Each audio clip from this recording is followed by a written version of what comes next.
Welcome to ABC campus. आज हम past exam question कर रहे हैं एक स्प्रिंग 2021 की अटैम्प्ट से, जिसका टाइटल है सेफ गार्ड लिमिटेड। और इस क्वेश्चन की रिक्वायरमेंट में फाइनेंशियल स्टेटमेंट्स को डेवलप करना है और डिस्क्लोजर नोट्स डेवलप करने हैं, जिस पर हम 4 शेड्यूल अप्लाई कर रहे होंगे। और स्पेसिफिक जो है IFRS 8 से रिलेटेड भी, क्योंकि डाटा गिवन है तो उसके डिस्क्लोजर नोट्स भी हम बना रहे होंगे। तो क्वेश्चन है कि Safeguard limited is listed on Pakistan stock exchange and has registered office in Lahore.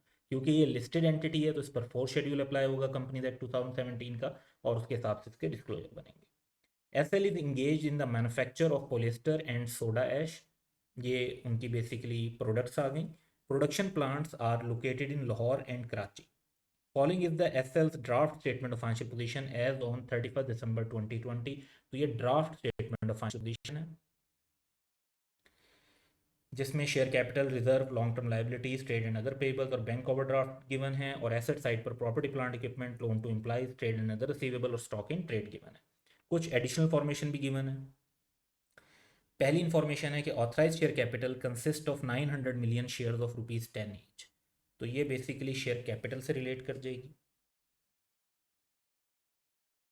Second है कि 130 million shares were issued at premium of ₹5 as consideration for purchase of building and plant, यानी नॉन कैश कंसिडरेशन के against issue हुए थे। Remaining shares were allotted at par for consideration paid in cash. तो यहाँ से एक तो हमें प्रीमियम पता चल रहा है, दूसरी बात ये कि ये नॉन कैश कंसिडरेशन, ये बात पता चल रही है। तो ये इंफॉर्मेशन जो है वो शेयर कैपिटल से भी रिलेट करती है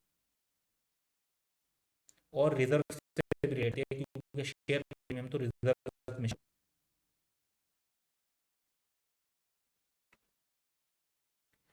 थर्ड है कि reserve include revaluation surplus on property, plant and equipment of ₹190 million. तो रिजर्व से रिलेटेड हमारे पास एक और इंफॉर्मेशन।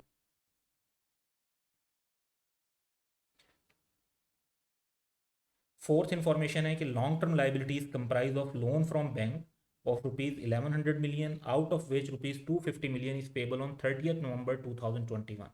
हमारा जो ईयर एंड है वो 30 दिसंबर 2020 है, तो नेक्स्ट कमिंग नवंबर में जो पेमेंट हो रही होगी वो विद इन 12 मंथ है, तो ये 250 मिलियन करंट में शो होने चाहिए। और लॉन्ग टर्म डिपॉजिट इसके अंदर शामिल हैं जो डीलर से लिए हुए 340 मिलियन के, तो ये सेपरेटली डिस्क्लोज होने चाहिए। तो fourth information basically long term liability से रिलेट करती है।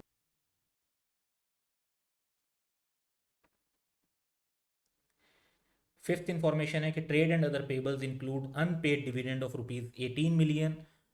4 शेड्यूल की रिक्वायरमेंट के मुताबिक अनपेड डिविडेंड जो है, अनक्लेम डिविडेंड या अनपेड डिविडेंड सेपरेटली शो होने चाहिए, तो इनको हम सेपरेट शो करेंगे। इसके लिए इंफॉर्मेशन 5 आ गई।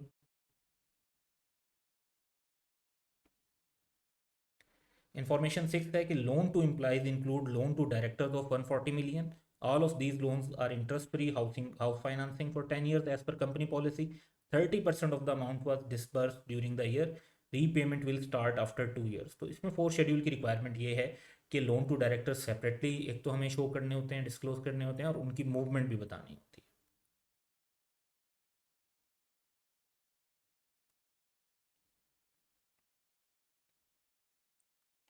सेवन्थ इंफॉर्मेशन है कि bank overdraft is net of cash in hand of 30 million. तो ये नेट पर शो नहीं होना चाहिए, ओवरड्राफ्ट सेपरेट शो होगा और कैश इन हैंड एसेट्स में शो होना चाहिए।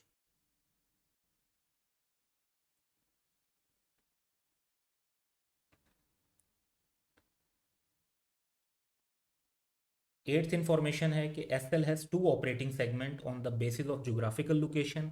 Information for 2020 extracted from reports to the segment controller is as follows. तो नॉर्थ और साउथ के नाम से 2 सेगमेंट हैं, जिनका हमें सेल से लेके प्रॉफिट तक का ब्रीफ डाटा गिवन है। फिर है कि assets, other income and expenses of ₹300 million, 40 million and 74 million respectively can not be allocated to any segment. तो जो अनएलोकेटेड अमाउंट्स होती हैं वो रिकन्सिलिएशन में प्रेजेंट करनी होती है।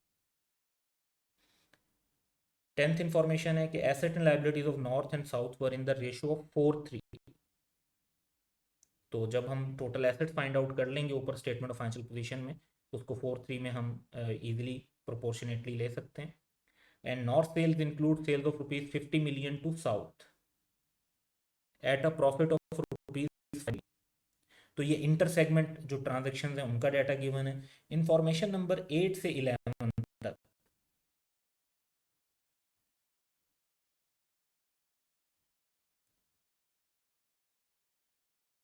सारा डाटा जो है वो ऑपरेटिंग सेगमेंट से रिलेट कर रहा है, और इस पर IFRS 8 अप्लाई करना होगा, और उसके मुताबिक जो डिस्क्लोजर्स बनते हैं हमें वो देने हैं। क्वेश्चन की रिक्वायरमेंट देखते हैं कि प्रिपेयर द रिवाइज्ड, क्योंकि ऊपर जो दी हुई है वो ड्राफ्ट दी हुई है, तो उसमें कुछ इश्यूज भी बताए हुए हैं, तो रिवाइज करनी है statement of financial position as at 31st December 2020 along with the relevant notes shown possible as required under the IFRS and the Companies Act। और Companies Act का जिस तरह हमने डिस्कस किया कि 5th शेड्यूल अप्लाई नहीं होगा, लिस्टेड कंपनी है, and for that reason 4th schedule apply होगा। Comparative figures and note on accounting policies are not required. तो इस क्वेश्चन को सॉल्व करने की जो हमारी अप्रोच होगी वो ये होगी कि हम फॉर्मेट बनाएंगे स्टेटमेंट ऑफ फाइनेंशियल पोजीशन का, और साथ ही जो है नोट्स का, और वन बाय वन क्वेश्चन की हर इंफॉर्मेशन को पिक करते हुए हम उससे रिलेटेड जो स्टेटमेंट ऑफ फाइनेंशियल पोजीशन में उसको जहां मेंशन करना होगा वो भी करते जाएंगे, और अगर उससे रिलेटेड हमारे पास इंफॉर्मेशन अवेलेबल होगी तो उसका डिस्क्लोजर नोट जो रेलिवेंट बनता है पॉसिबल जो होगा वो भी साथ के साथ हम रिफ्लेक्ट कर रहे होंगे। तो सोल्यूशन बनाने की तरफ चलते हैं।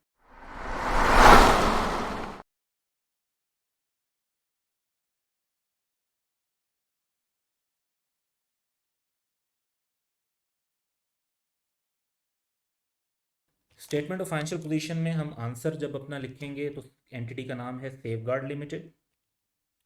स्टेटमेंट ऑफ फाइनेंशियल पोजीशन हम बना रहे हैं as on 31 December 2020। Precision level जो करेंसी का है that is in rupees million. अब हमारा जो फॉर्मेट होगा उसके अंदर हम नॉन करंट एसेट्स रिफ्लेक्ट करेंगे, इसके अलावा करंट एसेट्स को रिफ्लेक्ट कर रहे होंगे, फिर इक्विटी के अंदर हम शेयर कैपिटल एंड रिजर्व्स को रिफ्लेक्ट करेंगे, नॉन करंट लाइबिलिटीज़ हमने बतानी है, और करंट लाइबिलिटीज़ बतानी। सो बेसिकली इनके अंदर जो जो आइटम आते जाएंगे उनको हम लिखते जाएंगे और फिर टोटल कर लेंगे। और नोट्स का फॉर्मेट बनाते हैं। तो नोट्स का फॉर्मेट बनाने के लिए हम एंटिटी का नाम लिखेंगे Safeguard limited, notes to the financial statement for the year ended 31 December 2020। तो स्टार्ट करते हैं, क्वेश्चन का डाटा देखते जाएंगे, और जहाँ पे कोई रेलिवेंट इन्फॉर्मेशन मिलेगी जिससे रिलेटेड नोट्स बन सकते हैं तो उसको इनकॉर्पोरेट भी करते जाएंगे।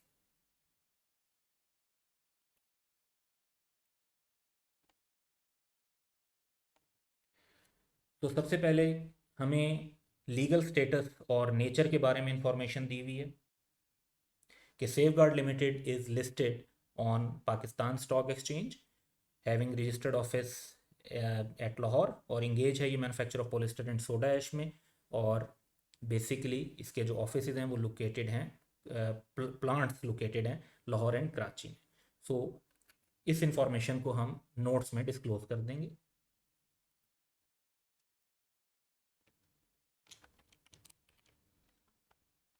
तो legal status and nature of business पर हम बताएंगे कि Safeguard limited is listed on Pakistan stock exchange, having registered office in Lahore, SL operates its plant located at Lahore and Karachi, और engages in manufacturing of polyester and soda ash।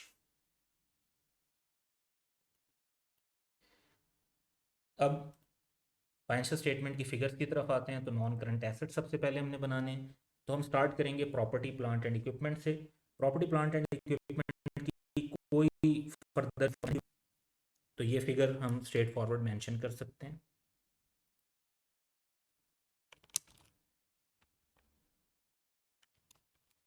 Four five two zero. उसके बाद loan to employees की term use हुई है 330 और related, तो वो information देखते हैं।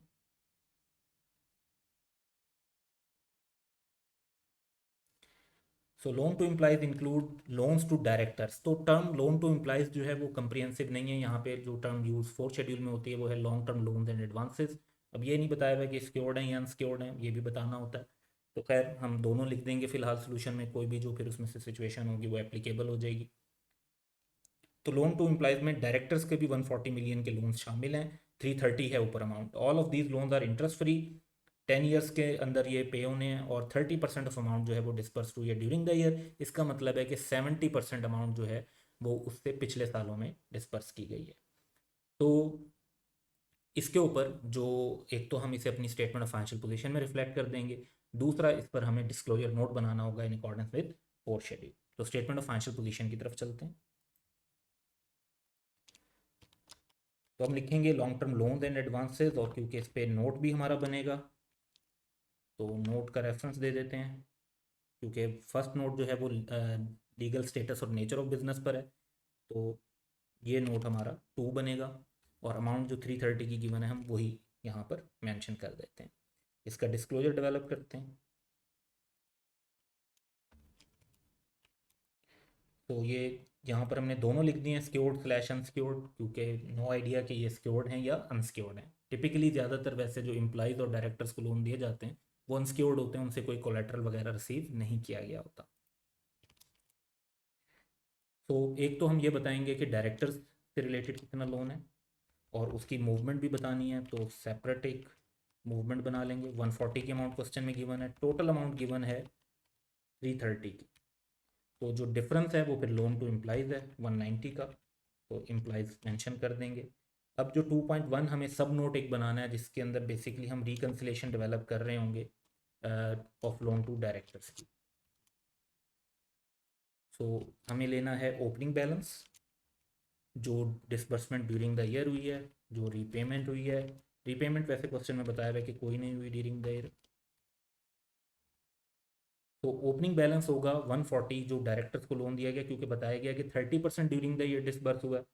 तो 30% अगर आप वैल्यू लेते हैं तो दैट वुड बी 42, और बाकी 70% इसका मतलब है कि पहले डिसबर्स हुआ हुआ है 98। रीपेमेंट क्योंकि 2 साल के बाद शुरू होनी है, तो बड़ा क्लियर है कि अभी तक कोई रीपेमेंट नहीं हुई, और क्लोजिंग बैलेंस हमारे पास यही आ जाएगा टोटल 140, और 98 और 42 को भी ऐड कर लें तब भी 140। इसकी डिस्क्रिप्शन हमें बतानी होगी कि इसकी टर्म्स एंड कंडीशन क्या हैं। तो वो हम बता देते हैं कि these interest free loans are granted to directors और employees as per the company's policy and are repayable in 10 years.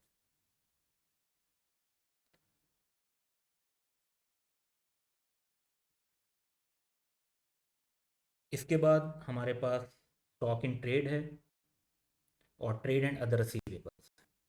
इन दोनों आइटम से रिलेटेड कोई एडिशनल इन्फॉर्मेशन नहीं है, तो इनको सिंपली हम करंट एसेट्स में लिस्ट कर देंगे।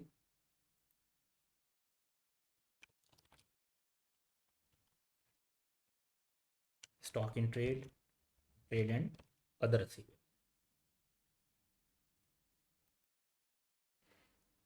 इसके बाद हम शेयर कैपिटल को देखते हैं। तो शेयर कैपिटल से रिलेटेड और रिजर्व भी है यहाँ पर। तो शेयर कैपिटल और रिजर्व से रिलेटेड हमारे पास इंफॉर्मेशन 1, 2 एंड 3 है। तो वैल्यूज नोट कर लेते हैं। शेयर टोटल रिजर्व जो हैं वो है, और इनसे रिलेटेड जो 3 इंफॉर्मेशन है उनको देखते हैं। पहली बात तो ये कि हमें ऑथराइज शेयर कैपिटल दिया हुआ है, that is 900 million shares 10 each के। और फिर प्रीमियम का बताया हुआ है कि 130 मिलियन शेयर्स जो हैं वो नॉन कैश कंसिडरेशन पर इशू हुए थे, और उन पर ₹5 पर शेयर का प्रीमियम भी था। बाकी शेयर्स कैश पर इशू हैं, तो ये डिस्क्लोजर नोट के अंदर मेंशन किया जाएगा। और प्रीमियम की अमाउंट यहाँ से हम सिंपली कैलकुलेट कर सकते हैं 130 मिलियन इंटू ₹5 से। फिर रिवैल्यूएशन सरप्लस का बैलेंस दिया हुआ है कि 190 है, और टोटल रिजर्व में से अगर हम शेयर प्रीमियम और रिवैल्यूएशन सरप्लस को माइनस कर देंगे तो हमारे पास अमाउंट आ जाएगी रिटेन अर्निंग्स की, क्योंकि मजीद जो रिजर्व हैं वो रिटेन अर्निंग का होता है। तो यहाँ से हम शेयर कैपिटल और रिजर्व से रिलेटेड डाटा भी बना लेंगे अपनी स्टेटमेंट ऑफ फाइनेंशियल पोजीशन का, और शेयर कैपिटल का जो इन्फॉर्मेशन दी हुई है उसकी बेस पर डिस्क्लोजर नोट भी बन सकता है, तो वो डिस्क्लोजर नोट भी डेवलप करेंगे। तो सबसे पहले हम शेयर कैपिटल मेंशन कर लेते हैं, और इसका जो डिस्क्लोजर नोट है वो नोट नंबर 3 बन जाएगा। अमाउंट 5000 जो पेड अप अमाउंट है वही लिखेंगे यहाँ पे। ऑथराइज्ड अमाउंट जो है वो सिर्फ डिस्क्लोज की जाती है, वो हमारी स्टेटमेंट के अंदर रिफ्लेक्ट नहीं की जाती। फिर क्वेश्चन में बताया हुआ है कि 130 मिलियन शेयर्स पर हमें शेयर प्रीमियम हमने लिया ₹5 के हिसाब से। तो 130 मिलियन शेयर्स इंटू ₹5 ये बन जाएगा 650 मिलियन एग्जैक्टली। रिवैल्यूएशन सरप्लस की अमाउंट गिवन है, दैट इज़ 190, और बाकी अमाउंट हमारे पास फिर रिटेन अर्निंग की आ जाएगी। तो 2050 के टोटल रिजर्व हैं, उसमें से 650 और 190 ये जो दोनों रिजर्व हमें बता दिए गए इन्हें निकाल देते हैं, तो बाकी बच जाएगा 1210। तो इस तरह से हमारे पास शेयर कैपिटल और रिजर्व्स को हमने रिफ्लेक्ट भी कर दिया, और अब इसका शेयर कैपिटल का डिस्क्लोजर नोट बना लेते हैं। तो शेयर कैपिटल का डिस्क्लोजर नोट जब हम बनाएंगे तो इसमें एक तो हमने ऑथराइज शेयर कैपिटल रिफ्लेक्ट करना है, जो कि 900 मिलियन ऑर्डिनरी शेयर हैं ₹10 ईच के, दैट वुड बी 9000 मिलियन।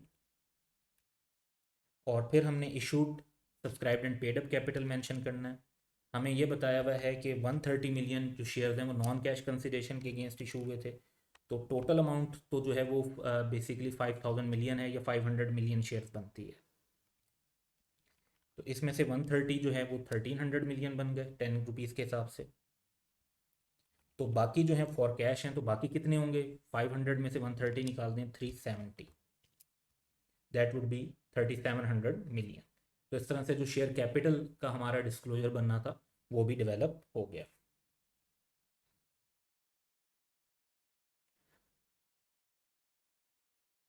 अब लॉन्ग टर्म लाइबिलिटीज़ की तरफ आते हैं। तो लॉन्ग टर्म लाइबिलिटीज़ पर हमारे पास फोर्थ एडिशनल फॉर्मेशन है, टोटल अमाउंट 1440 की है, और इसको देखते हैं। तो इन्फॉर्मेशन हमारे पास क्या है कि long term liabilities comprise of loan from bank 1100 million, और 340 मिलियन का लॉन्ग टर्म डिपॉजिट है जो डीलर से लिए। तो एक तो ये सेपरेट शो होने चाहिए। फिर लोन फ्रॉम बैंक जो है उसमें 250 मिलियन पेबल है 30 नवंबर 2021 को, जो कि करंट लाइबिलिटी के तौर पर शो होना चाहिए। तो इसको हम अकॉर्डिंगली नॉन करंट लाइबिलिटीज़ और करंट लाइबिलिटीज़ में रिफ्लेक्ट करते हैं। तो सबसे पहले हम बैंक लोन मेंशन कर लेते हैं। टोटल 1100 है, उसमें से 250 जो करंट क्लासीफाई हो जाएगा, तो बाकी नॉन करंट में रह जाएगा 850। और लॉन्ग टर्म डिपॉजिट जो है वो सेपरेटली डिस्क्लोज होने चाहिए, तो वो क्वेश्चन में गिवन है 340 के। करंट लाइबिलिटीज़ के अंदर ये जो हमने 250 नॉन करंट में से सेपरेट किया है, इसको करंट मेचोरिटी या current portion of long term loan कहते हैं। तो current maturity of bank loan mention कर देंगे 250।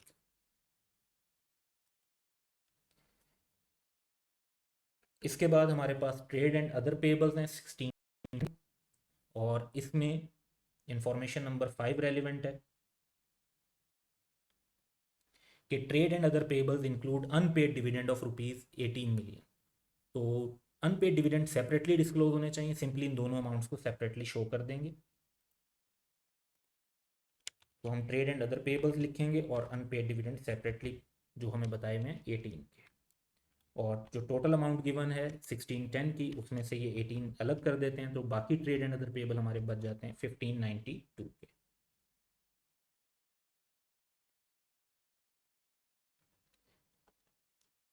इसके बाद हमारे पास लास्ट फिगर है बैंक ओवरड्राफ्ट की 260, और इस पर इंफॉर्मेशन नंबर 7 रेलिवेंट है।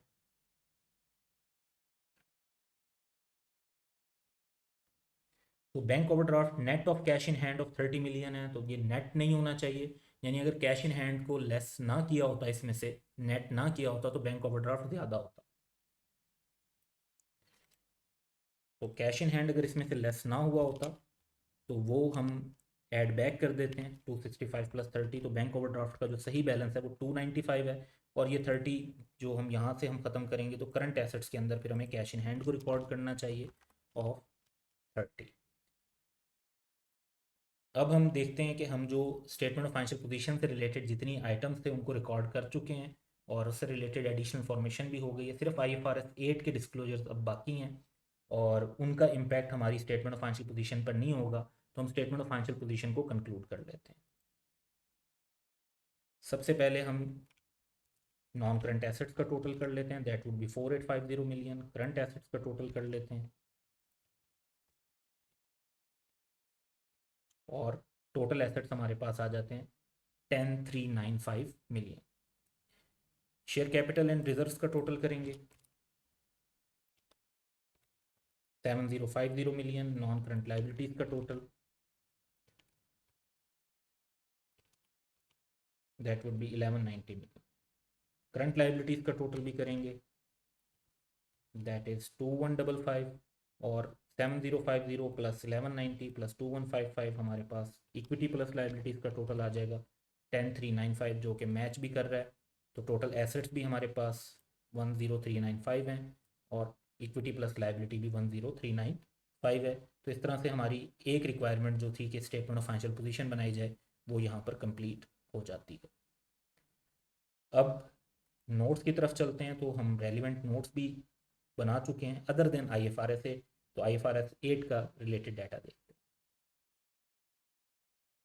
तो दो ऑपरेटिंग सेगमेंट हैं। पहली बात तो ये कि जोग्राफिकल लोकेशन पर, और ऑब्वियसली अगर इन दोनों की सेल्स को अगर हम टोटल करते हैं 1950 और 1300 की, तो वो बनती है 3250। तो दोनों ही ऑलमोस्ट जो है 10% से तो कहीं ज़्यादा को रिफ्लेक्ट कर रहे हैं, बल्कि इनफैक्ट 30-40% जो है ये थोड़ा सा कम है। 1300 1950 उससे भी ज़्यादा है। तो इसमें ये कोई इशू नहीं हमारे पास राइज हो रहा कि ये टोटल सेल का जो है 10% से कम होंगे या ये रिपोर्टेबल होंगे या नहीं। बड़ा क्लियर है कि ये रिपोर्टेबल सेगमेंट्स हैं। अच्छा, अब जो इश्यूज हैं इसमें वो हम ज़रा देखते हैं। इश्यूज ये हैं कि ये डाटा तो दे दिया हमें, सेल्स भी दे दी, प्रॉफिट भी दे दी। एसेट्स को क्या फिगर यहाँ पर नहीं बताई हुई, वो हमें खुद लेनी पड़ेंगे स्टेटमेंट ऑफ फाइनेंशियल पोजीशन से। लेकिन ये बताया हुआ जो एलोकेट नहीं हो सकते वो 300 मिलियन के हैं एसेट्स, अदर इनकम 40 मिलियन की, और एक्सपेंसेस 74 मिलियन के, इंफॉर्मेशन नंबर 9। फिर asset and liabilities of north and south, इनको 4:3 की रेशो में डिस्ट्रीब्यूट करना है। यानी नॉर्थ को 4/7 और साउथ को 3/7। फिर सेल्स में ये जो ऊपर 1950 की सेल्स है, ये इसमें फिर नॉर्थ एंड साउथ को सेल की है, इंटर सेगमेंट सेल शामिल है, और प्रॉफिट में 5 का प्रॉफिट इंटर सेगमेंट शामिल है। तो इस सारी इंफॉर्मेशन को 8, 9, 10, 11 की इंफॉर्मेशन की बेस पर हमें दो चीज़ें बनानी होंगी। एक तो हमें वो डिस्क्लोजर देने होंगे जो रिपोर्टेबल सेगमेंट से रिलेटेड दिए जाते हैं। दूसरा ये कि हमें रिकन्सिलेशन को डेवलप करना होगा, क्योंकि अनएलोकेटेड अमाउंट और इंटर सेगमेंट अमाउंट दी हुई है। तो उससे हम एंटिटी की जो फिगर्स हैं उनके साथ सेगमेंट्स के टोटल को रिकनसाइल भी कर सकते हैं। तो इस डिस्क्लोजर को डेवलप करने की तरफ चलते हैं। जहाँ जहाँ हमें दोबारा इंफॉर्मेशन की ज़रूरत होगी तो इस तरफ आएंगे।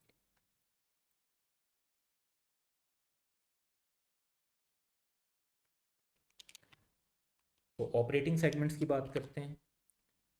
तो we can tell the company has two operating segment on the basis of geographical locations, north and south segment.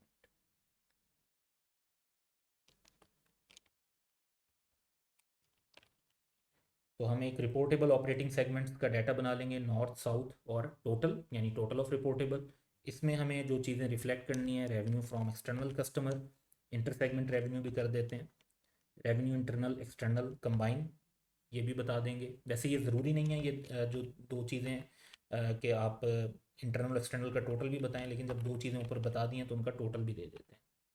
Profit, assets और लाइबिलिटीज़, क्योंकि जब इन्होंने बता दिया कि एलोकेशन 4:3 में है तो लाइबिलिटीज़ और हर चीज़ को तब जो है डिस्क्लोज किया जाता है अगर वो चीफ ऑपरेटिंग डिसीजन मेकर को भी रिपोर्ट की जाती हूँ। जिस तरह क्वेश्चन का डाटा रिफ्लेक्ट कर रहा है कि ये इस तरीके से एलोकेशन की जाती है, तो इट मीन्स कि वो चीफ ऑपरेटिंग डिसीजन मेकर को रिपोर्ट की जाती होंगी और इनको हमें इनकॉर्पोरेट करना चाहिए।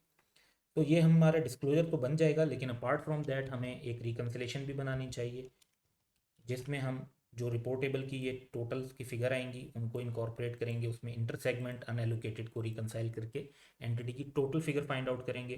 वैसे रिक्वायरमेंट जो है वो हमारी रेवेन्यू, प्रॉफिट और एसेट की होती है, लेकिन हम लाइबिलिटीज़ के साथ भी रिकनसाइल कर सकते हैं।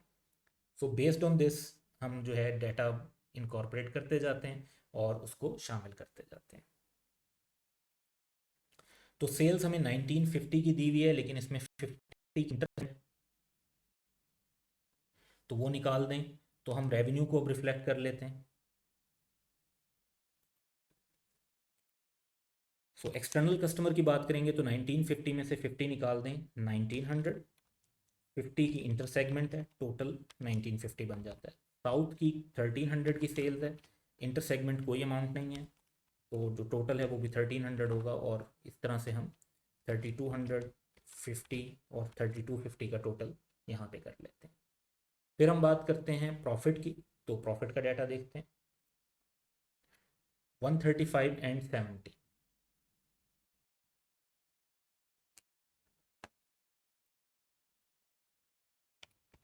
135, 70 और टोटल बन जाएगा 205। अच्छा जी, अब बात करते हैं हम जो है एसेट्स की। तो एसेट्स के अंदर ये बताया हुआ है कि 300 मिलियन के अनएलोकेटेड है, लेकिन टोटल एसेट्स हैं कितने जिनको 4:3 की रेशो में डिस्ट्रीब्यूट करें। उसके लिए हमें जो है स्टेटमेंट ऑफ फाइनेंशियल पोजीशन की तरफ जाना पड़ेगा। और स्टेटमेंट ऑफ फाइनेंशियल पोजीशन में हम देख रहे हैं कि हमारे पास टोटल एसेट्स हमने कैलकुलेट किए हैं 10395 मिलियन के। तो बेस्ड ऑन दिस 10395 में से 300 जो अनएलोकेटेड हैं वो निकाल देते हैं और 4:3 की रेशो में लेते हैं, यानी 4/7 नॉर्थ में लेंगे, 5769 साउथ में लेंगे, 3/7 4326 और टोटल जो 300 अनएलोकेटेड के अलावा आ जाएगा वो 10095 का आ जाएगा। इसी तरह लाइबिलिटीज़ भी ले लेते हैं। लाइबिलिटीज़ अगर आप देखें तो हमारे पास हैं 1190 की नॉन करंट और 2155 की करंट। तो इन दोनों को ऐड कर देते हैं तो ये फिगर बन जाती है 3345। इसमें कोई अनएलोकेटेड अमाउंट नहीं है तो सिंपली इसका 4:3 की रेशो में डिस्ट्रीब्यूट कर लेते हैं। 4/7 बनेगा 1911 और 3/7 बनेगा 1434। तो हमारे जो डिस्क्लोजर्स बनने थे वो बन गए। अब ये जो टोटल की फिगर्स हैं, रेवेन्यू का टोटल हमारे पास 3250 है, ये हम मेंशन कर लेते हैं। प्रॉफिट 205 है, ये भी रिफ्लेक्ट हो जाएगा। एसेट्स 10095 हैं और लाइबिलिटीज़ 3345 की। अब इसमें इंटर सेगमेंट जिस तरह से हमें बताया हुआ है कि रेवेन्यू 50 का है तो वो नोट कर लेंगे और प्रॉफिट बताया हुआ है inter segment 5 million. Unallocated amounts की बात करते हैं तो 300 मिलियन एसेट्स के, इनकम पे और एक्सपेंसेस का 7। तो इनकम और एक्सपेंसेस का जो इम्पैक्ट है वो प्रॉफिट पर पड़ता है। तो 40 की इनकम और 74 के एक्सपेंसेस, 34 मिलियन के एक्सपेंसेस ज़्यादा हैं बेसिकली, तो वो हमारे प्रॉफिट के ऊपर रिफ्लेक्ट हो जाएंगे। और जो प्रॉफिट का इसके अलावा एसेट्स हैं अनएलोकेटेड वो 300 के। अब ये जो आइटम रिकन्सिलेशन के अंदर आ सकते हैं, इंटर सेगमेंट आइटम्स या अनएलोकेटेड आइटम्स, उनको हमने इनकॉर्पोरेट कर लिया। तो अब हमारी जो एंटिटी के टोटल के फिगर है उसके साथ मैचिंग हो सकती है। तो 3250 में से 50 माइनस करेंगे तो we would get 3200। That is also revenue from external customer, जो कि एंटिटी का टोटल होगा। इसी तरह प्रॉफिट की फिगर क्या होनी चाहिए, 205 minus 5 minus 34, it should be 166। इसी तरह एसेट्स जो हैं हमारे वो हो जाएंगे 10395 और लाइबिलिटीज़ जो हैं उसके अंदर कोई एडजस्टमेंट नहीं है तो वो 3345 की ही शो होती रहेंगी। तो ये हमारे डिस्क्लोजर रिक्वायरमेंट बनती है IFRS 8 से रिलेटेड, जिसमें हम पहले जो है जो अमाउंट डिस्क्लोजर रिक्वायर्ड है वो बताएंगे और उसके बाद उसकी रिकन्सिलेशन डेवलप करेंगे, क्योंकि रिकन्सिलेशन से रिलेटेड डाटा भी क्वेश्चन के अंदर हमें गिवन था। तो ये इस क्वेश्चन की रिक्वायरमेंट थी कि हम statement of financial position develop करें और नोट्स बनाएं। तो नोट्स हमें जो बनाने पड़े डाटा अवेलेबल की बेस पर, legal status and nature of business, long term loans and advances, share capital और ऑपरेटिंग सेगमेंट्स और उनकी रिकन्सिलेशन।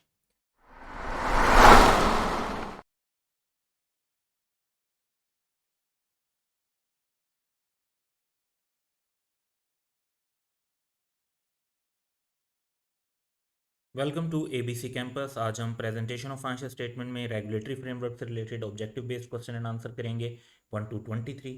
तो पहला क्वेश्चन हमारे पास ये है कि which of the following body और institution decides on accounting rules that must be applied by companies in Pakistan. तो जो कॉरपोरेट सेक्टर है उसका रेगुलेटर है securities and exchange commission of Pakistan. ICAP उनको स्टैंडर्ड्स और अकाउंटिंग जो रूल्स होते हैं वो रेकमेंड करता है, लेकिन अल्टीमेट डिस्क्रिशन जो है वो SECP की होती है, इसलिए इसका करेक्ट आंसर होगा SECP, option B. Next question हमारे पास है कि which of the following body और institution is responsible for recommending accounting standards for notification by securities and exchange commission of Pakistan. यानी जिसका notification securities and exchange commission of Pakistan देता है तो उसको रेकमेंड कौन करता है। तो रेकमेंड जिस तरह भी हमने डिस्कस किया था कि रेकमेंड करता है institute of chartered accountant of Pakistan, तो option C would be correct. Next हमारे पास क्वेश्चन है कि which of the following are applicable to a company listed on Pakistan stock exchange. तो लिस्टेड कंपनी से रिलेटेड जो रूल्स हैं उसमें international financial reporting standards apply होते हैं और 4th शेड्यूल अप्लाई होता है। सो बेस्ड ऑन दिस हम जो है ऑप्शन ए को करेक्ट कहेंगे।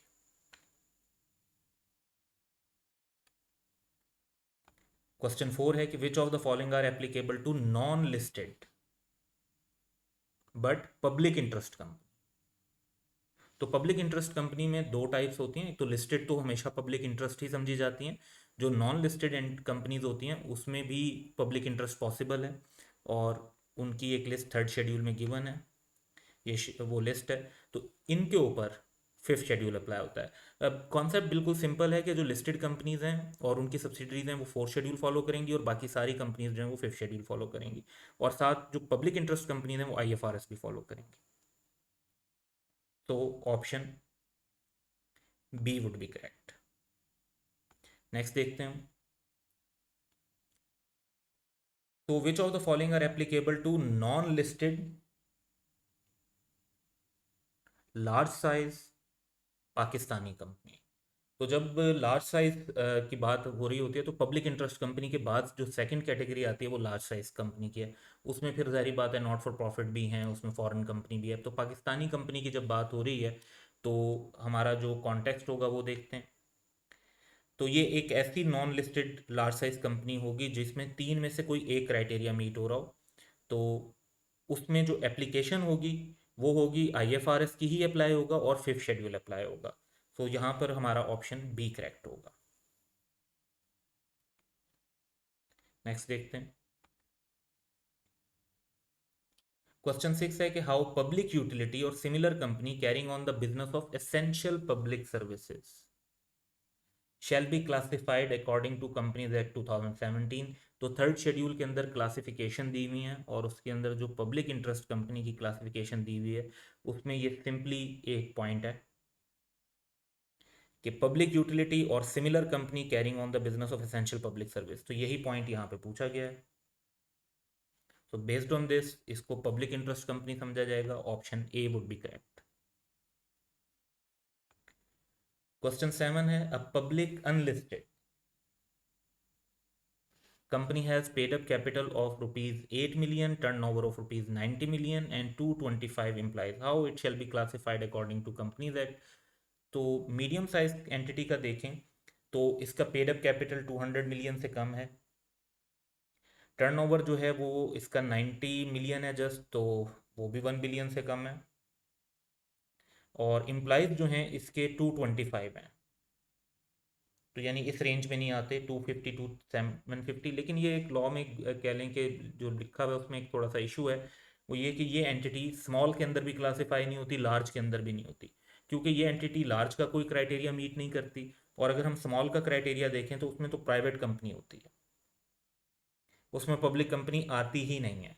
तो ये एंटिटी जिसकी हम बात कर रहे हैं वो ज़्यादा क्राइटेरिया मीडियम साइज़ के फॉलो कर रही है। इम्प्लाइज इसके 250 से भी कम है, जहाँ तक मेरी अंडरस्टैंडिंग है कि लॉ में इसको लेस देन 750 ही लिखना चाहिए था, क्योंकि इसके बाद जो पब्लिक कंपनी है उसकी फर्दर कोई क्लासिफिकेशन स्मॉल में नहीं है, या वो पब्लिक इंटरेस्ट में तो लिस्टेड होकर जाती है, अदरवाइज जो है वो आ सकती है आपकी पब्लिक इंटरेस्ट लार्ज साइज में या मीडियम साइज में। तो मीडियम साइज का क्राइटेरिया यहाँ पे मीट हो रहा है। क्लियरली ये लार्ज साइज नहीं है, क्लियरली ये पब्लिक इंटरेस्ट नहीं है, ना ही ये प्राइवेट कंपनी है, तो स्मॉल साइज भी नहीं हो सकती, इस वजह से इसको मीडियम साइज कंपनी के तौर पर क्लासीफाई करेंगे। तो option C would be correct.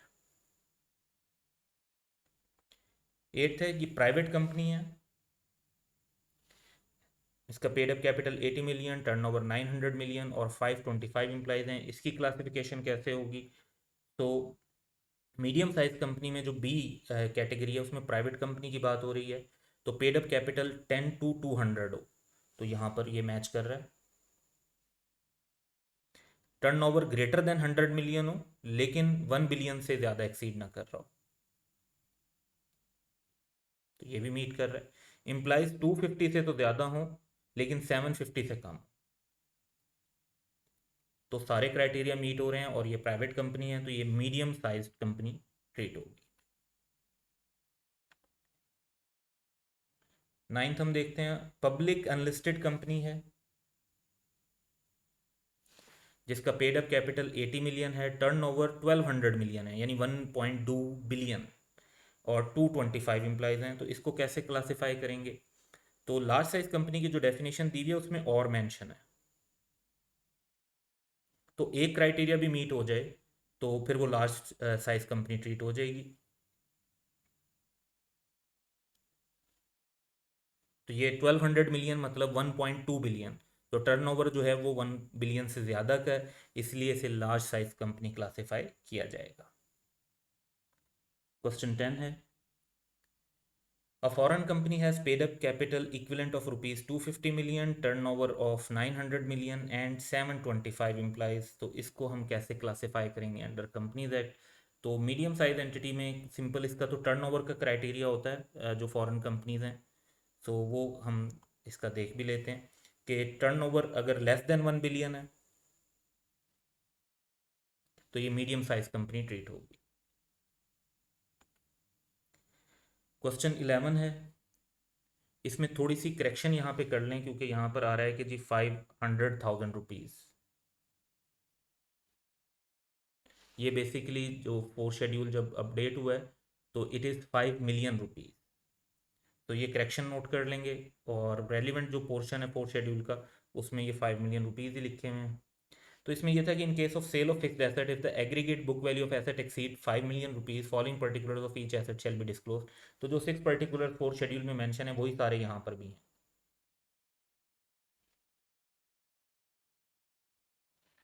तो option D would be correct, 1 to 6 all. Question 12 है, इसके अंदर भी जो रिक्वायरमेंट है कि whether the loan and advance have been made in compliance with the requirement of companies act. तो ये प्रीवियस फोर्थ शेड्यूल में था, फोर्थ शेड्यूल की जो अपडेशन हुई है उसके अंदर ये पॉइंट चेंज हो गया, तो इसके बजाय जो सेकंड पॉइंट था वो 1 पॉइंट बन गया। तो अपडेट कर देते हैं इसको कि हम कहते हैं the purpose for which loans और एडवांसेस वर मेड, ये रिक्वायरमेंट है लोन टू डायरेक्टर से रिलेटेड। तो ये रिक्वायरमेंट जो है ये पहले 3 पॉइंट्स होते थे, अब 2 पॉइंट्स रह गए। फर्स्ट पॉइंट जो है वो एक्सक्लूड कर दिया लॉ में, तो हमने इस पॉइंट पर इस क्वेश्चन को शिफ्ट कर दिया।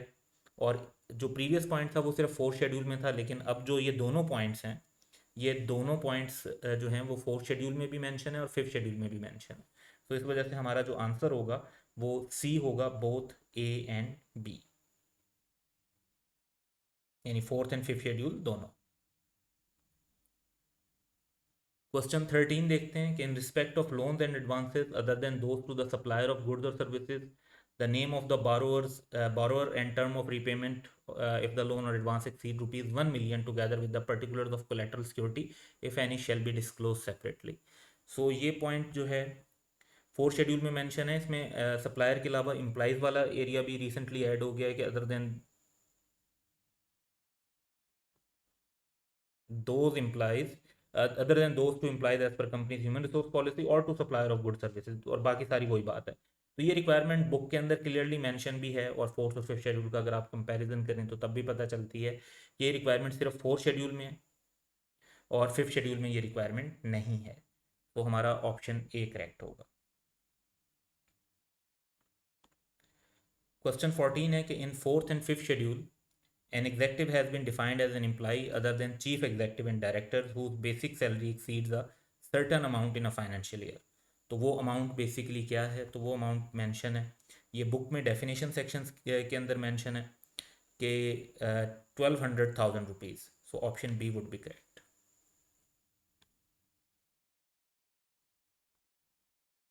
इन respect of issued share capital of a company following shall be disclose separately. जो शेयर कैश की कंसिडरेशन के अगेंस्ट अलॉट होते हैं ये भी रिक्वायरमेंट है।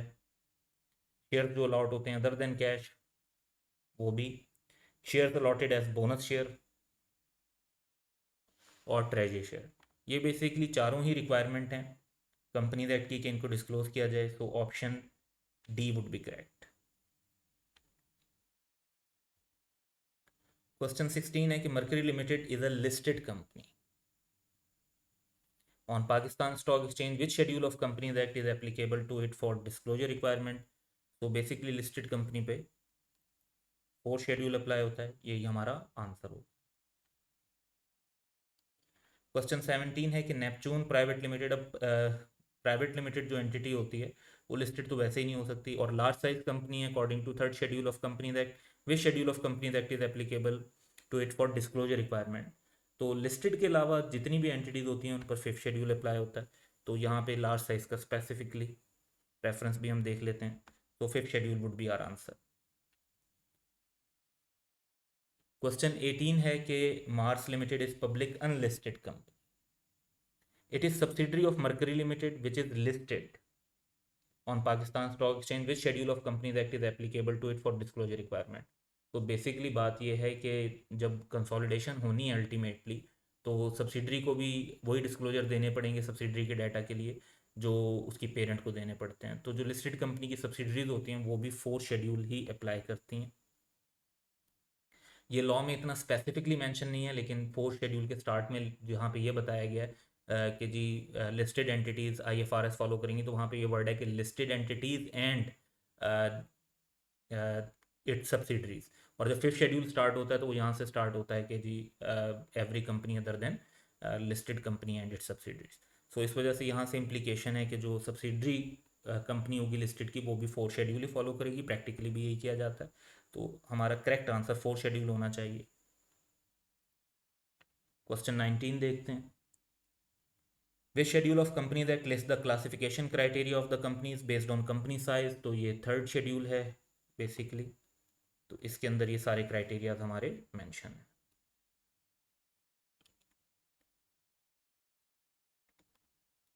क्वेश्चन 20 है। Earth limited is a non listed company but according to third schedule of companies act it is public interest company. तो लिस्टेड के अलावा भी पब्लिक इंटरेस्ट कंपनी हो सकती हैं। तो इस पर डिस्क्लोजर रिक्वायरमेंट्स कौन से शेड्यूल की अप्लाई होंगी? तो दैट इज फिफ्थ शेड्यूल।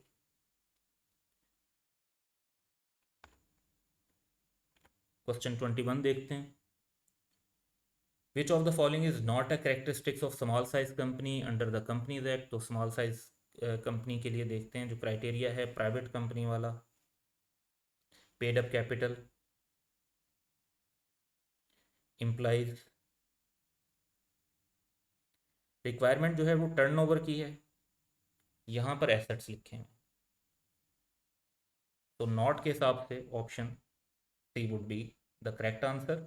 और ये क्राइटेरिया नहीं है एसेट्स का, वैसे कहीं पे भी क्राइटेरिया यूज़ नहीं किया गया। क्राइटेरिया जो भी यूज़ हो रहा है वो पेड अप कैपिटल, टर्नओवर और नंबर ऑफ एम्प्लॉयज़ को फोकस करके यूज़ किया गया। क्वेश्चन 22 देखते हैं।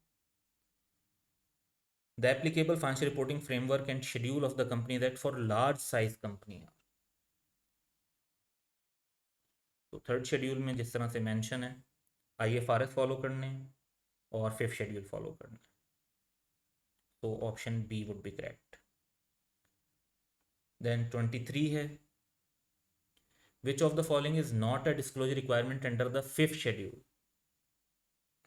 बट यानी it may be fourth schedule requirement लेकिन फिफ्थ शेड्यूल की रिक्वायरमेंट नहीं है। तो distinction between capital and revenue reserve ये तो थ्रू आउट द अकाउंटिंग भी किया जाता है और ये दोनों जगह पे रिक्वायरमेंट्स हैं। कैपेसिटी ऑफ इंडस्ट्रियल यूनिट भी है और रिमरेशन भी है। जो जहाँ पे बुक में भी जिस तरह से कंपैरिजन मेंशन है और आप खुद भी अगर फोर्थ एंड फिफ्थ शेड्यूल का कंपैरिजन करें तो general nature of any credit facilities जो अभी तक अवेल नहीं हुई वो फोर्थ शेड्यूल की रिक्वायरमेंट है और क्लियरली कंपैरिजन पॉइंट में लिखा है कि this is not required in fifth schedule. तो ये कंपैरिजन बुक के अंदर आइडेंटिफाई भी हुआ हुआ है, वैसे हम खुद भी ये कंपैरिजन करके देख सकते हैं। तो ये हमारा करेक्ट आंसर होगा option B. So that's all for today. Have a good day.